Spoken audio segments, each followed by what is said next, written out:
Bonjour à tous, bienvenue à vous dans votre émission Ensemble c'est mieux. On espère que vous êtes en pleine forme. Nous, c'est le cas ici sur ce plateau. Bienvenue à tous. Tout va bien. Carole ? Oui, tout va bien. Oui, évidemment, tout va bien. Pourquoi le contraire ? Tout va bien aussi dans la philo du quotidien ? Oui, aujourd'hui on va parler dans cette rubrique de l'amour et du désamour, vu par la philosophie, en particulier Schopenhauer. Ah oui, alors justement, quand c'est le désamour, eh bien, on se sépare, et c'est justement le thème que vous allez aborder, mais d'un point de vue vestimentaire, ma chère Justine. Exactement, c'est les 5 commandements pour gérer efficacement une garde-robe, un dressing pour les enfants. Bon, alors la garde alternée, c'est justement le thème du jour, vous l'avez compris. Quelles conséquences pour les enfants ? Comment faire en sorte que chacun trouve sa place ? Eh bien, c'est ce que nous verrons avec une psychologue dans quelques instants. Nous montrons également dans la machine à remonter le temps avec une archive INA sur l'écrivain briochin Louis Guillou, qu'on a parfois un peu oublié, et pourtant c'est un grand monsieur qui a marqué le XXe siècle. Et puis Billy, évidemment, est allé à la rencontre d'une association, l'association Braise 4L, qui organise prochainement un rallye de 24 heures à Montauban de Bretagne. Voilà, bienvenue à tous. On va donc se pencher ce matin sur un thème qui concerne beaucoup de monde, la garde alternée. Alors je vous propose tout de suite un petit rappel en images. Bon allez, il faut rentrer chez toi maintenant. Je me rappelle plus où j'habite cette semaine. La garde alternée, c'est pas toujours évident. Et pourtant, elle convainc de plus en plus de parents séparés. Entre 2010 et 2016, la résidence alternée, c'est comme ça que dit la loi, a doublé. Et oui, mine de rien, 2,7% des jeunes de moins de 18 ans vivent la moitié du temps chez maman et l'autre moitié chez papa. Ceci dit, ce mode de garde reste très minoritaire. 73% des enfants de parents séparés vivent chez maman. Car la garde alternée, ça a ses avantages et ses inconvénients. Précisons tout de suite que ce n'est pas du tout conseillé si l'enfant a moins de 3 ans. Et jusqu'à 6 ans, ça se discute. Plus l'enfant est jeune, plus son besoin de stabilité est important et conditionne son bon développement. Évidemment, cela nécessite que les domiciles des deux parents soient proches et que les parents conservent des relations correctes pour que le moindre souci matériel, un pullover oublié, un retard, etc. ne vire pas au conflit. Attention à ce que l'enfant ne soit pas déstabilisé par deux systèmes de valeurs et deux modes de vie très différents. Chez maman, on se couche à 20h et chez papa, c'est comme on veut. A l'inverse, la complémentarité des deux foyers peut enrichir l'enfant et lui apporter plus d'autonomie. Et surtout, papa et maman sont à égalité. Mais la garde alternée, c'est aussi un surcoût question logement, car chaque parent doit pouvoir héberger sa ou ses progénitures. Sachez en tout cas que tout est modulable. Ça peut être par exemple 3 jours chez papa et 4 jours chez maman. Bref, va falloir quand même s'entendre pour décider. Et nous allons aller plus loin avec Mélinda Marx. Bonjour. Bonjour. Merci d'être avec nous ce matin sur ce plateau. Vous êtes psychologue et enseignante à la faculté de Rennes 2. Ça fait bientôt 10 ans que vous travaillez au plus près des avocats qui sont confrontés évidemment aux séparations des couples. Alors d'abord, comment les parents, selon vous, peuvent-ils aborder l'annonce de cette séparation aux enfants ? Un petit peu simplement, déjà parler à l'enfant, même tout petit. On peut mettre du sens, on peut dire les choses, il ne faut pas hésiter, même si on a l'impression que l'enfant n'est pas assez grand pour comprendre. Même si c'est un nourrisson ? Même si c'est un nourrisson, on parle aux nourrissons, ils sont là, il faut communiquer avec eux, donc même les choses graves, ils vont le vivre aussi, donc il faut leur dire. Vous dites que c'est une étape essentielle, l'annonce. Ah, l'annonce est Pourquoi ? essentielle. Parce que ça va impacter la vie de l'enfant considérablement et il s'agit que pour lui, il puisse élaborer autour de ça et comprendre ce qui se passe et pas simplement être un paquet, un objet qu'on déplace sans vraiment qu'il comprenne d'ailleurs ce qui s'est passé. Parce que la garde alternée, ça se parle, mais le divorce aussi. Ouais. Et parfois, la séparation elle-même n'est pas abordée, très peu. En vous entendant, finalement, on se dit que la problématique, c'est plus la séparation que la garde alternée, en réalité. Oui, oui. Pour l'enfant, la question, c'est pas tellement de savoir si c'est difficile de vivre chez papa ou chez maman, c'est de savoir que papa et maman, c'est terminé. Ça reste quand même quelque chose pour lui de difficile. Alors on entend souvent dire que les enfants auront toujours le fantasme de voir leurs parents revenir ensemble. Est-ce que c'est vrai ? Est-ce que vous voyez souvent ça dans votre Oui, votre c'est activité ? quelque chose qui revient au bout de quelques séances. On se rend compte que l'enfant, à un moment donné, élabore des histoires, des fictions dans sa petite tête où il imagine son père et sa mère de nouveau tomber amoureux d'une façon ou d'une autre. Voilà. Pour lui, c'est important que ce couple perdure. Est-ce qu'il y a des solutions toutes faites à trouver, ou alors c'est vraiment du cas par cas en termes de rythme? On voyait, il y a tout un tas de solutions possibles en termes de lieux de garde alternée. Ah non, c'est du cas par cas, il n'y a pas de règle. Là, dans le reportage, on disait moins de 3 ans. Oui, alors voilà, moins de 3 ans, jusqu'à 6 ans, des conseillers. Oui. Vous n'êtes pas du tout aussi catégorique. Non, vous dites, à vrai dire, ça dépend de chaque situation. J'ai vu des cas où l'enfant passait en garde alternée à moins de 3 ans, à 2 ans. Évidemment, quand l'enfant est allaité, non. Mais à partir d'un certain moment, ça peut se faire. Alors, effectivement, il faut que toutes les conditions soient réunies. Ce n'est pas non plus quelque chose qu'on peut faire n'importe comment. Mais il n'y a pas de règle en soi. Il faut vraiment essayer d'analyser quel est ce couple parental de départ qui se sépare et comment on peut gérer au mieux pour l'enfant. Vous dites c'est important de continuer à faire 3 avec l'enfant. Oui. Qu'est-ce que vous voulez dire par là? Un enfant qui vit seul avec sa mère sans figure paternelle, ça impacte aussi sur son développement et que à un moment donné, il a besoin on va dire ça comme ça, d'une instance, d'une figure qui vient le séparer de cette relation plus ou moins fusionnelle avec la mère de départ, le nourrisson. Et voilà, le 3, la tierce personne qui vient un petit peu déranger, gêner cette relation plus ou moins fusionnelle. Et ça, il faut que ça perdure, parce que c'est comme ça que l'enfant peut se structurer dans la séparation, prendre de l'autonomie, etc., se développer. Et que chacun trouve sa place, du coup, dans ce nouvel équilibre. Voilà, c'est là, il y a une triangulation où chacun doit trouver ses coordonnées. Est-ce qu'il y a des astuces que vous avez constatées venant des parents pour que la transition soit un peu moins compliquée entre papa et maman? Il y a des jolies inventions. Je crois que c'est là-dessus qu'il faut parier, sur l'invention des parents pour que ça se passe au mieux. Ça peut être un cartable passe du parent à l'autre. C'est pas l'enfant qui se déplace avec sa valise, c'est le cartable qui sert de relais et ça se passe de façon plus douce, on va dire ça comme ça. Est-ce que c'est aussi un travail sur le discours, sur la façon dont un parent parle de l'autre parent à son enfant? Ah oui, ça c'est important. Si vous mettez un enfant une semaine avec l'un des parents et que pendant toute la semaine il entend combien l'autre est un être affreux, et que la semaine d'après, il se retrouve chez l'être affreux, qui dit que le premier est déjà lui aussi un être affreux. Enfin, non, il faut que le parent, malgré toute la difficulté, une séparation pour l'adulte, c'est pas simple. Une rupture, l'amour devient haine, agressivité. Enfin, il y a toute cette flambée là d'émotions, pas toujours très bonnes, on va dire ça comme ça. Mais ils sont là. Il faut que le parent se mette au clair aussi avec ça, avec sa façon de se séparer, pour que, lui règle de son côté quelque chose, pour que, il puisse parler de son ancien partenaire, conjoint, de façon bienveillante, au minimum. Vous pensez à l'enfant d'abord, mais est-ce que malgré tout, il doit primer tout le temps cet enfant? Est-ce que l'enfant prime finalement? On va dire, moi je reçois des parents, le problème il s'est joué là, c'est qu'ils se sont oubliés pour le bien de l'enfant, et puis une fois qu'on s'est oublié, on a bien du mal à retracer sa vie, parce qu'après la séparation, il y a une autre vie, ça ne s'arrête pas là pour le parent séparé. En soi, il peut rencontrer quelqu'un d'autre, sauf que ça veut dire aussi qu'il reprend sa vie. La garde alternée peut aider, c'est-à-dire qu'une semaine sur 2, on est tout seul. Ça veut dire qu'on a du temps, qu'on peut sortir, qu'on peut... voilà. Mais du coup, effectivement, il y a... comment dire l'enfant est là, et le parent, lui aussi, il existe. Et ça doit tenir. Un nouvel équilibre pas forcément simple à trouver.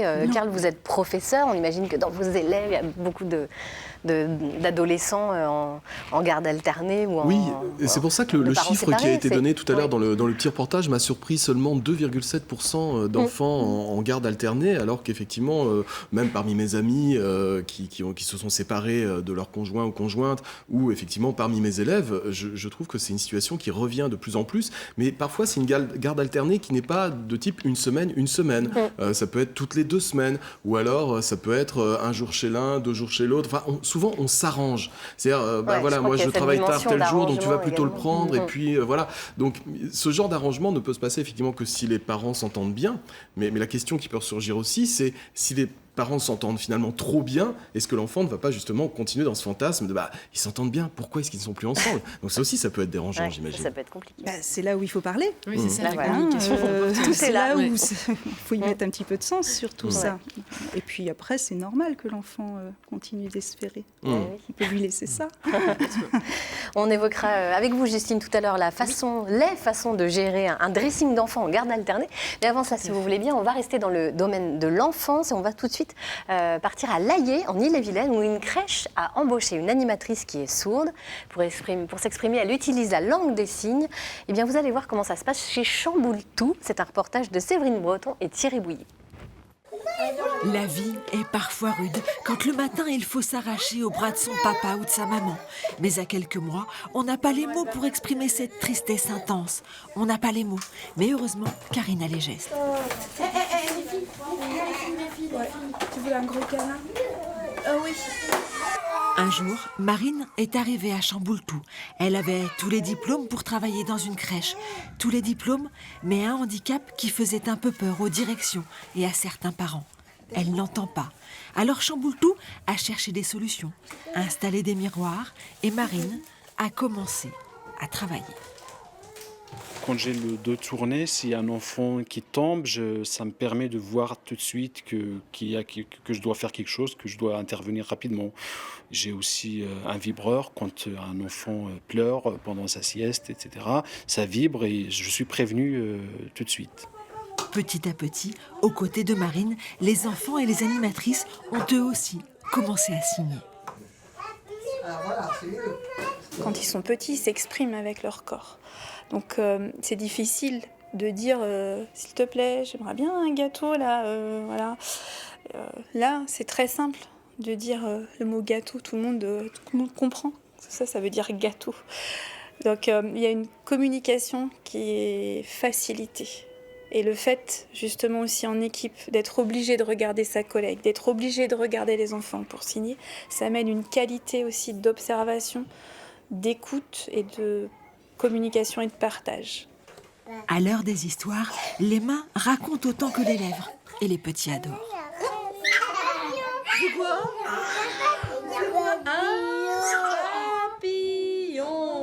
Les signes suivent les tétines et les doudous et vont de la crèche à la maison et de la maison à la crèche. Manger, dormir, boire, changer la couche, de l'eau, etc., le bain. Et donc, oui, je connais quelques signes que j'apprends à mes enfants, en plus de ceux qu'ils apprennent à la crèche. Alors quand la crèche a cherché une nouvelle animatrice, elle a demandé une personne sourde. Ça leur apporte beaucoup de choses. Par exemple, moi, je commence déjà à leur apprendre le vocabulaire, les signes, par exemple les couleurs. Donc le vert, le bleu, etc. C'est quelque chose qui les intrigue beaucoup. Et ça fait plaisir. En fait, les signes permettent à tous de mieux s'entendre. Nous, comme on est habitués en fait à dialoguer avec la parole, nous on attend c'est qu'ils fassent comme nous quoi. Parle, mais dis ce qui va pas. Mais en fin de compte, ils peuvent pas encore en tout cas. Et là, c'est simple pour eux, finalement c'est simple pour nous. Mais au début, on comprenait pas trop, on voyait bien qu'ils faisaient des gestes. Puis on se dit, mais attends, mais en fait, ils signent, ça y est. Ça leur apprend la diversité et la tolérance. Et c'est des valeurs importantes, même tout petit. Donc c'est vrai que pour nous, c'est quelque chose d'important. Pour dire merci, en langue des signes, on pose ses doigts sur son menton et on baisse la main. C'est sans doute le premier signe que tous adoptent pour dire merci à Marine, à Julie et à la crèche pour cette jolie leçon de vie. Le rouge ? Et puis un commentaire, du coup, Mélinda, évidemment, oui. Bah oui Voilà, je soulignais, donc, effectivement, l'enfant parle bien avant de parler, bah voilà. parce qu'il peut signer. C'est donc, QFD. Voilà. On avait tout à fait la preuve en image. Justine, on revient vers vous. Vous allez nous donner au taquet, Justine, les 5 commandements pour gérer un dressing d'enfant en garde alternée. C'est ça, parce que c'est compliqué de s'organiser, surtout quand on est parents séparés. Comment gérer un dressing efficacement, comment finalement se faciliter le quotidien. Voilà, 5 petites astuces qui peuvent vous aider. Donc la première, c'est organiser un espace, un lieu de rangement en fait pour votre enfant, pour chaque enfant, où il va pouvoir disposer ses vêtements, ses accessoires, ses jouets. Mais c'est important en fait qu'il ait ce petit lieu pour lui. C'est important pour son bien-être et tout simplement parce que voilà, ces changements ne sont pas forcément faciles non plus pour lui. Donc c'est bien qu'il se sente le bienvenu dans cet environnement. Et ne pas hésiter, justement, je rebondis sur ce que vous disiez tout à l'heure, à l'accompagner, à l'investir par exemple dans le choix de sa valise ou de son sac week-end pour que ce soit lui qui choisisse où mettre ses affaires. Alors, deuxième conseil, on compose un dressing avec des essentiels. On dit quoi? Des basiques? En fait, idéalement, parce que c'est compliqué d'avoir un dressing double, c'est pas forcément simple. Donc, je vous conseille d'avoir des basiques comme 3-5 pyjamas, 6 culottes, 6 paires de chaussettes, une robe de chambre et des accessoires comme toujours une casquette, des chaussons, un bonnet. Et puis, comme ça évite d'avoir le double dressing et surtout d'avoir justement des conflits dus à l'oubli. Évidemment. Alors, vous avez une autre petite idée, une autre petite astuce que je trouve très jolie. C'est mignon. Un sac trésor. C'est mignon, le sac trésor. Et c'est important puisque c'est justement là où il va mettre toutes les petites choses qui ne sont pas possibles à avoir en double, comme son carnet de santé, son doudou, une petite photo par exemple. Et voilà, c'est des petites choses qui sont essentielles encore une fois à son bien-être et ce sac va le suivre vraiment dans chaque maison.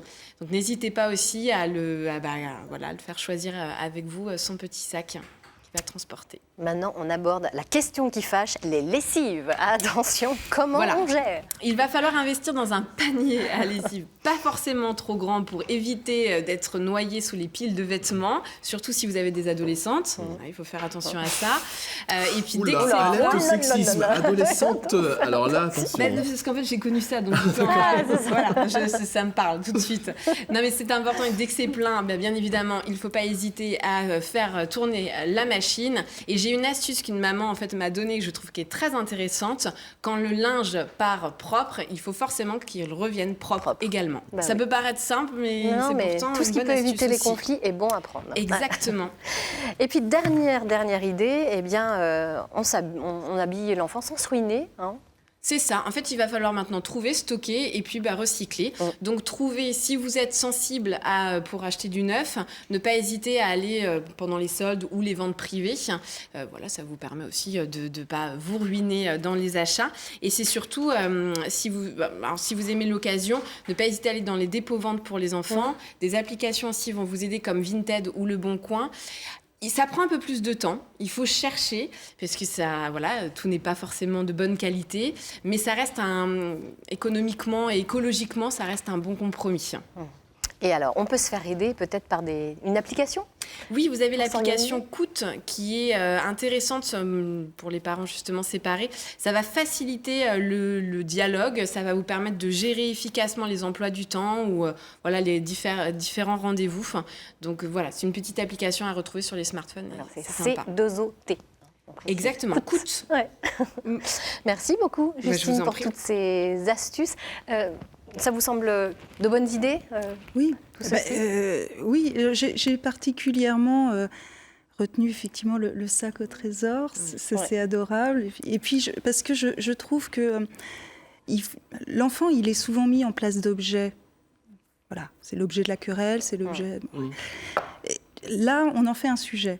On l'associe à la démarche de choisir sa valise, de choisir son petit sac, de ce qu'il va mettre dedans. Et je trouve que ça le met dans une position peut-être plus confortable à certains moments aussi pour lui. Je pense que c'est important, de l'investir comme ça. En tout cas, on va tout retenir. Merci beaucoup, Justine. Je vous en prie. Je vous propose maintenant qu'on retrouve Billy qui va nous présenter l'association bretonne de la semaine. Billy, c'est à vous. Bonjour Céline. Bonjour. Alors on est ici aujourd'hui à Gévesé parce que vous êtes présidente d'une association bien particulière qui est Bresse 4L. Voilà, tout à fait. Alors quelle est cette association? Combien d'adhérents?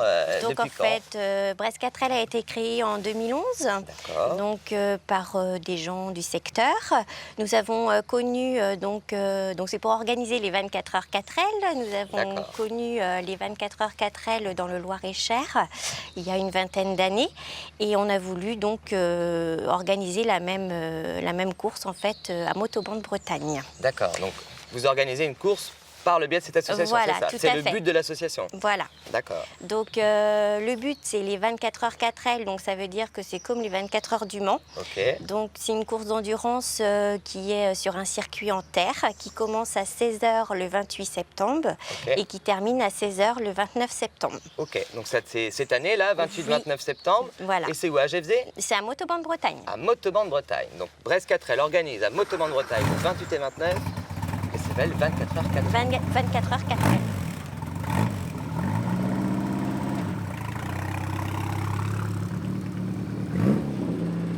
Donc on va tourner avec une voiture comme ça pendant 24 heures? Voilà, tout à fait. Donc les voitures, elles sont préparées donc plusieurs mois à l'avance. Donc dans une voiture, il y a 3 pilotes minimum et 6 pilotes maximum. Des mécanos dans les stands et autrement, voilà. Et ils tournent comme ça au fur et à mesure. Ils tournent pendant 24 heures. Et la voiture ne s'arrête jamais si, pour le ravitaillement d'essence. Donc c'est des réservoirs de 12 litres. Donc, 12 litres seulement? Oui, 12 litres. Ah oui, donc on doit ravitailler très souvent. Ah bah oui, ça fait à peu près 1h30, à peu près un ravitaillement. Et donc les pilotes, une fois qu'ils ont roulé pendant 1h, 1h30, ils changent de pilote en fait et ça tourne pendant 24 heures. D'accord, alors c'est sur une piste, c'est ça? Voilà, un circuit? Donc c'est un circuit qui fait à peu près 900 mètres, un circuit en terre. Et voilà, maintenant donc on fait partie de la FFSA, donc voilà, donc on a vraiment des commissaires. FFSA, c'est quoi? Je donc sais pas. Fédération Française Sportive de l'Automobile. D'accord, ok. Alors vous aurez combien de départs là? Il y a combien de 4L à partir là pour le 24 donc on en aura 24. Ah bah voilà, parfait. 24 voitures qui partiront, qui prendront place à 16h le 28 septembre. D'accord. Alors on se pose la question, pourquoi des 4L? Parce que ça pourrait être fait avec d'autres voitures, puisque c'est de la course. Donc en fait, c'est des voitures qui tiennent bien en fait, qui sont très rigides et qui ne cassent pas comme ça. Donc voilà, et puis c'est la passion aussi. La passion de la 4L. Voilà, la passion de la 4L. Alors les voitures doivent être un petit peu modifiées parce qu'à l'époque, quand on faisait une 4L, je ne sais pas de quelle année ça date ces voitures, mais on ne devait pas pouvoir faire des voitures qui pendant 24 heures non-stop pratiquement pouvaient faire. Ah non. Donc là, il faut un siège homologué FFSA, il faut des harnais, il faut donc des arceaux. D'accord. Voilà, donc vraiment une protection et puis le pilote avec sa combinaison, son casque, voilà. Alors vous nous parlez qu'il y a 90 pilotes dans l'association. Vous êtes une femme, est-ce qu'il y a des pilotes femmes? Bien sûr, là il y aura cette année donc 2 femmes qui vont piloter. Et en fait voilà, c'est une course qui est faite aussi bien pour les garçons que pour les filles. Et donc là, moi j'ai déjà piloté quand j'allais dans le Loir-et-Cher, j'ai piloté 3 fois là-bas et vraiment c'est que du plaisir. Bon, donc plaisir partagé, hommes et femmes, tout le monde est le bienvenu chez vous quoi. Voilà, ex aequo. Bon, merci beaucoup Céline et on se donne rendez-vous donc le 28 et 29. À Motoban de Bretagne pour les 24 heures 4L. Voilà, on attend beaucoup de gens. On sera là, avec plaisir. Merci, bonne journée. Karl, vous allez vous inscrire? Ah bah oui. Faut pas nous raconter des choses pendant que les sujets sont L'anecdote du jour, follement intéressante, c'est que oui, j'avais une 4L quand j'étais étudiant, ce qui doit être le cas de pas mal de monde, des gens qui nous regardent. Et ce qui est formidable dans le confort de la 4L, c'est que le volant est très vertical. Ce qui vous donne l'impression de conduire, je sais pas, une vieille voiture anglaise avec les vitesses qui sont non pas au plancher, mais sur le tableau de bord. Ça donne une allure, ça donne quelque chose, un chic incroyable qui moi j'ai jamais retrouvé ça. Les ressorts de siège. J'ai vraiment jamais retrouvé ce plaisir de conduire avec ce volant et ce levier de vitesse. Voilà, c'est bon. Merci. C'est trop long. Nous, on va avoir le plaisir d'écouter Fabien maintenant. Fabien Lostec qui va nous présenter une archivina sur un grand monsieur du XXe siècle. Grand monsieur du XXe siècle, effectivement, breton. Voilà. Il s'agit de l'écrivain briochin Louis Guilloux, dont l'œuvre est sans doute encore trop méconnue aujourd'hui, mais qui est indissociable des événements, des grands événements événements du XXe siècle. Alors l'interview que nous allons voir date de 1979. Louis Guillou a alors 80 ans. Nous sommes 1 an avant sa mort et alors que la bibliothèque municipale de Saint-Brieuc lui consacre une exposition donc de son vivant. On va regarder ça tout de suite.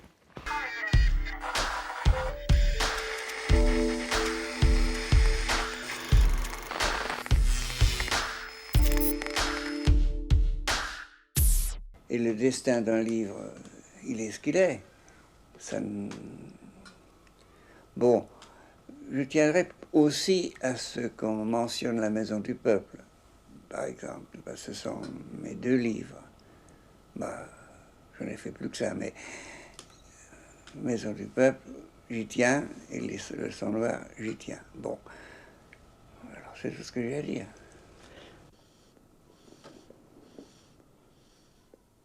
Comment êtes-vous breton aujourd'hui? Oh, vous voulez dire, suis-je autonomiste? Par exemple? Non. Pour la raison que je les ai assez vus pendant l'occupation. Oui. Et je les aimais pas. J'en ai connu quelques-uns. C'était pas bien. Je ne pense pas que... Oh, je pense, si, on voit des exemples que cela a duré et dure encore. Là, je ne peux pas consentir à cela. Par ailleurs, ma Bretagne me suffit, ma Bretagne et ma langue française. Je n'ai pas parlé la langue bretonne au berceau. Par conséquent, de ce point de vue, je me sépare des bretonneries, tout en étant un grand défenseur de la langue que j'ignore.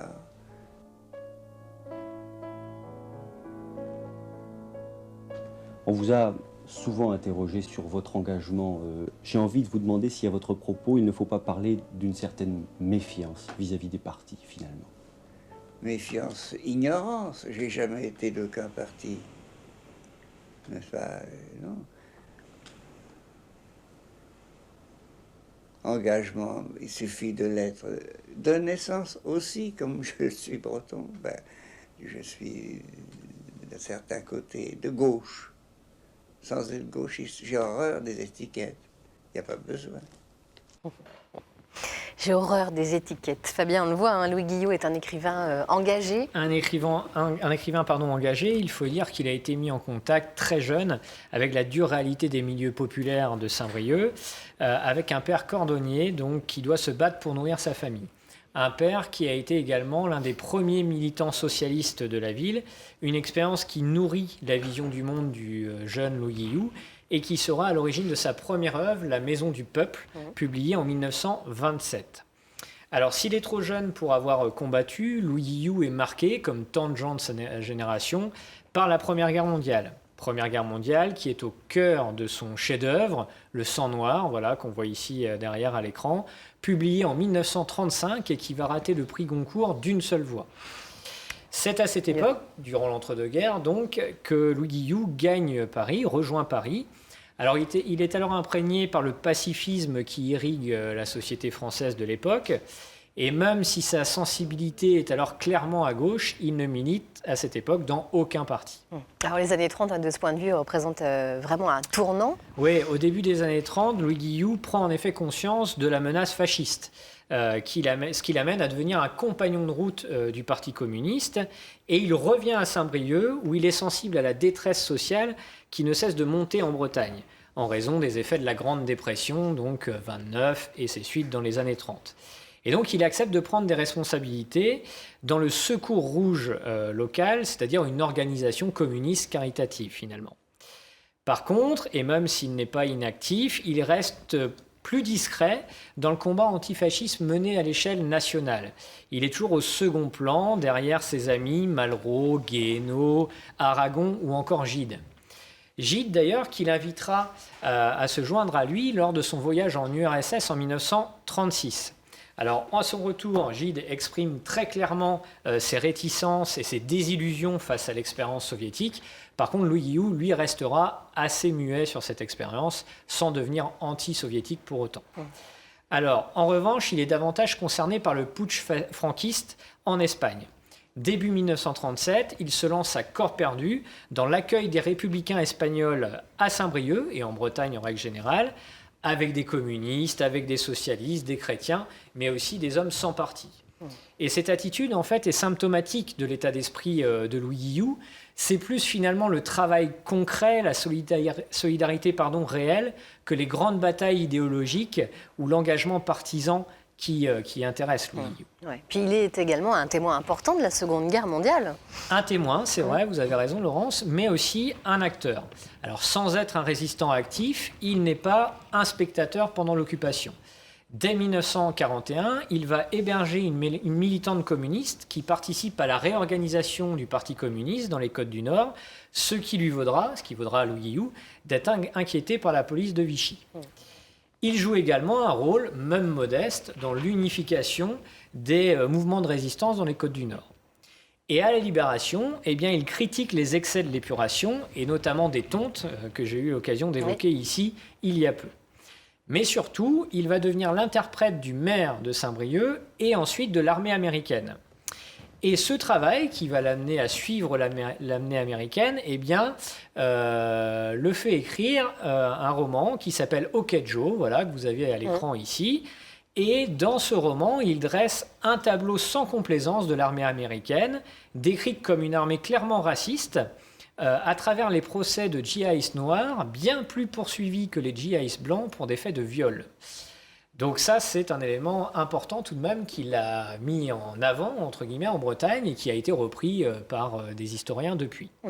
Alors ensuite, dans la seconde moitié du XXe siècle, Louis Guillou noue une relation d'amitié avec Albert Camus, mais il va rester très en retrait de la vie publique, sans doute quelque peu désabusé par son temps. Oui, on imagine une vie mouvementée en tout cas. Oui, voilà, et surtout très présent dans tous les événements du XXe siècle, c'est ça qui est intéressant. Karl, vous connaissiez Louis Guillou? Parce qu'on dit que souvent, finalement, il a eu une œuvre importante, mais malgré tout, son nom n'est pas forcément ultra connu. C'est ça, c'est qu'à côté de gens comme Gide, qui ont été des écrivains très connus, mais aussi un peu des agitateurs sociaux, des intellectuels qui ont pris la parole au sens où un intellectuel, c'est celui qui se mêle de ce qui ne le regarde pas. Finalement, Louis Guillou pourrait en faire partie, et c'est un peu un oublié quelque part de l'histoire. Voilà. Je pense qu'il souffre de deux choses, c'est-à-dire qu'il est toujours considéré comme un écrivain un peu provincial, le briochin, et pas véritablement comme un écrivain parisien. Et puis surtout, effectivement, tu viens de le dire, Karl, il souffre de la comparaison avec ses amis proches, finalement. Alors que tous ceux que je viens de citer, Malraux, Camus, etc., reconnaissaient eux-mêmes le talent de Louis Guillou et l'importance de son œuvre. Ouais.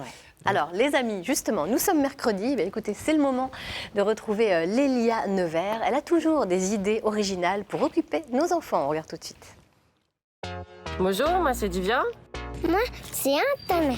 Bonjour, c'est Clélia. Je viens apprendre quelques astuces sur l'éveil des tout-petits, notamment sur l'apprentissage des couleurs.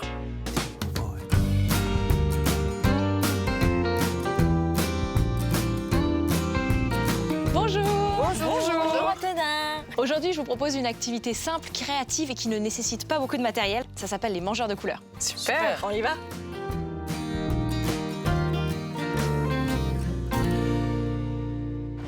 Alors pour créer nos mangeurs de couleurs, on va commencer par dessiner des monstres sur des feuilles cartonnées de couleurs.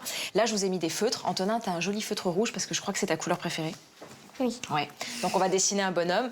Petite astuce, pensez bien à lui faire une grande bouche parce que c'est quand même des mangeurs de couleurs, donc ils sont très gourmands. D'accord ?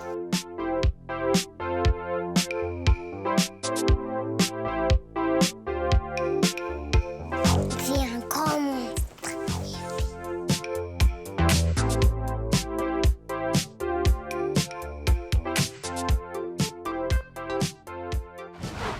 Maintenant qu'on a nos monstres de couleurs, on va les détourer et on va couper la bouche à l'intérieur pour pouvoir avoir un espace vide. On y va. Ça fait quoi comme bruit, Antonin, un monstre? Ça fait...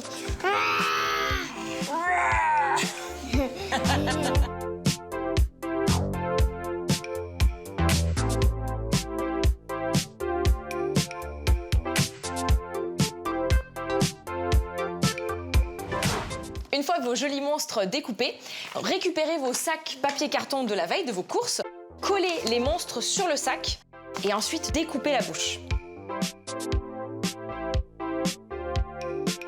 Et voilà, maintenant que c'est terminé, on laisse l'enfant jouer avec les monstres qu'on a fabriqués. L'idée, c'est de donner à manger à chacun des monstres des éléments qui correspondent à sa couleur. D'accord? Sinon, ils ont mal au ventre.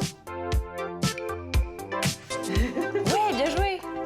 Maria Montessori a découvert que les enfants sont naturellement attirés par des jeux qui leur permettent de mettre leur sens de l'ordre en avant. Donc nous, ce qu'on a fait, c'est qu'on a créé des petits espaces de rangement pour permettre aux enfants de développer leur sens tout en s'inventant des histoires.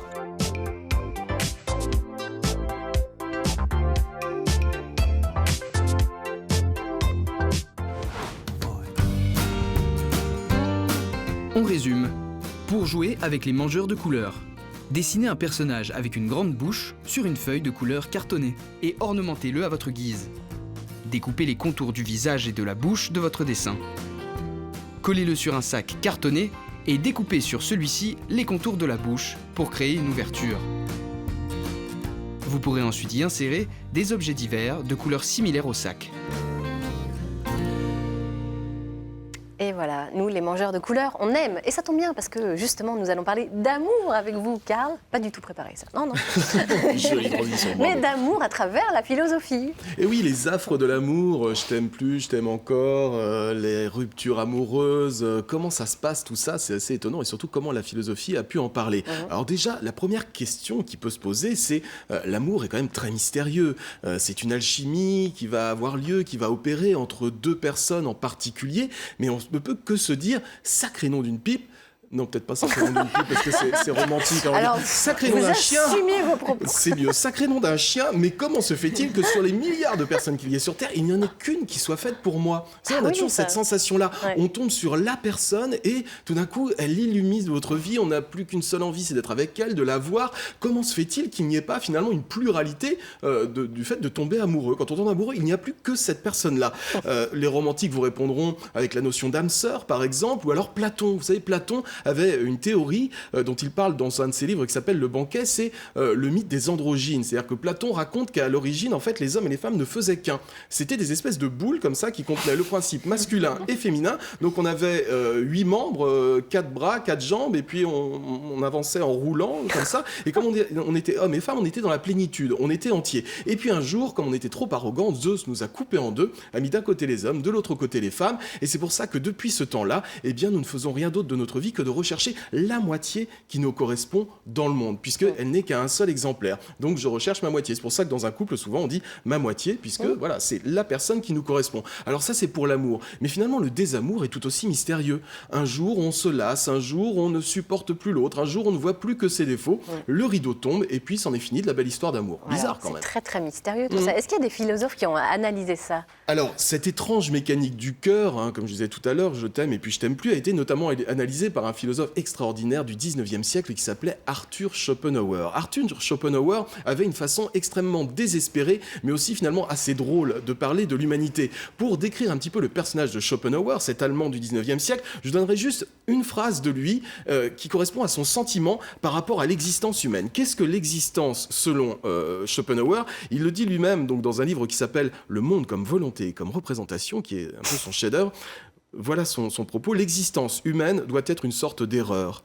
On peut en dire ceci, elle est affreuse aujourd'hui et chaque jour, elle sera pire jusqu'au désastre final. C'est quand même assez sympa. La vie n'a strictement aucun intérêt. C'est une vision glaciale des choses. Schopenhauer considérait les hommes et les femmes un peu comme des insectes étudiés par un entomologiste. Oui, c'est charmant ça. Et du coup, l'amour, il en pense quoi, Arthur, notre ami Arthur, Chopi, il en pense pas du bien, évidemment. On imagine, parce que là, vu son état d'esprit.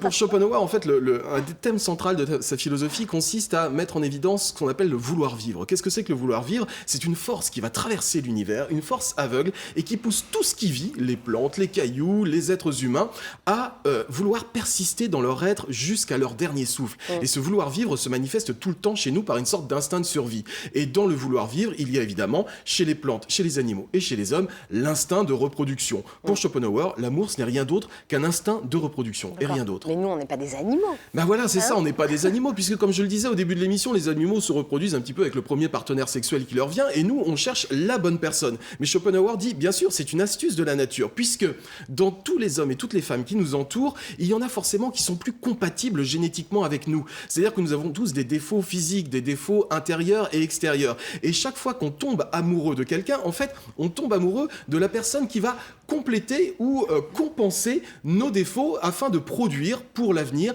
des enfants viables. En fait, ce bel amour, ce fait que, par exemple, une femme comme vous, Laurence, vous êtes forcément toujours attirée par les blondinets qui parlent de philosophie à la télé. C'est une constante chez vous et chez beaucoup de femmes, d'ailleurs, c'est tout à fait normal. On a tous un type déterminé de personnes. Ces personnes-là sont là pour compléter notre matériel génétique et faire en sorte que nos défauts se compensent et puis qu'on persiste dans ce vouloir vivre dans une vie qui n'a strictement aucun intérêt et qui n'est que souffrance pour Schopenhauer.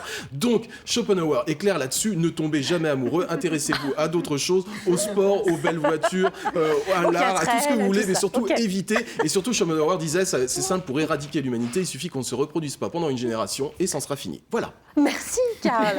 Nous ne sommes pas des animaux, mais nous allons en retrouver un tout de suite avec Billy. Billy, c'est à vous, à la SPA.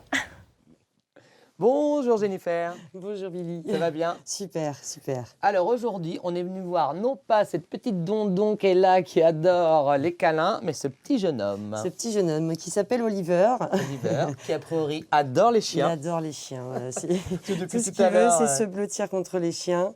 Faire des câlins. Il est aussi câlin avec les chiens qu'avec les humains d'ailleurs, parce que c'est vraiment un amour aussi avec l'humain.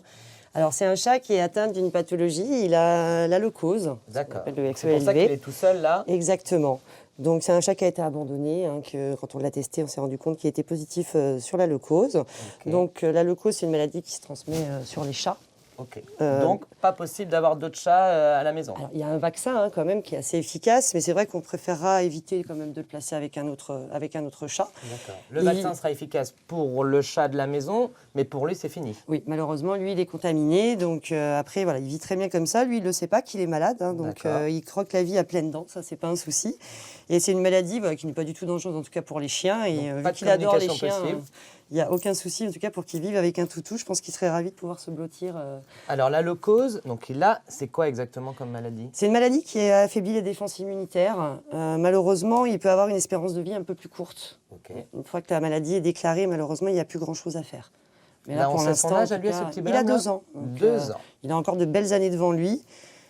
Et franchement, beaucoup d'amour à donner. C'est vraiment un amour. Il y a une alimentation particulière à donner ou quelque chose? Pas du tout. Pas du tout. Juste des câlins comme d'habitude. Exactement, beaucoup d'amour, voilà, beaucoup d'attention. Et puis, voilà, s'il peut avoir un copain chien à la maison, je pense qu'il sera ravi aussi. A priori, oui. Hein. Donc, si vous avez un petit chien à la maison aussi gentil que celui-là, le petit chat là, il s'appelait comment? Oliver. Oliver est là pour venir vous faire des câlins chez vous. C'est vraiment Merci un petit ange. beaucoup, Jennifer. À demain. À demain. Merci Billy. Ben voilà, Oliver vous attend à la SPA de Rennes. C'est déjà fini les amis. Merci beaucoup d'avoir été avec nous. On se retrouve demain jeudi à 10h45. On se penchera entre autres sur la voix, les enchères et le cinéma. Dans quelques instants, vous retrouvez votre série itinéraire Bretagne consacrée au Parlement de Bretagne. Sandrine Ruot et Catherine Basile aborderont aujourd'hui le volet judiciaire de ce bâtiment emblématique de notre région. Et puis vous retrouvez votre journal régional à midi. On vous souhaite une très très belle journée sur France 3 Bretagne. Kenavo.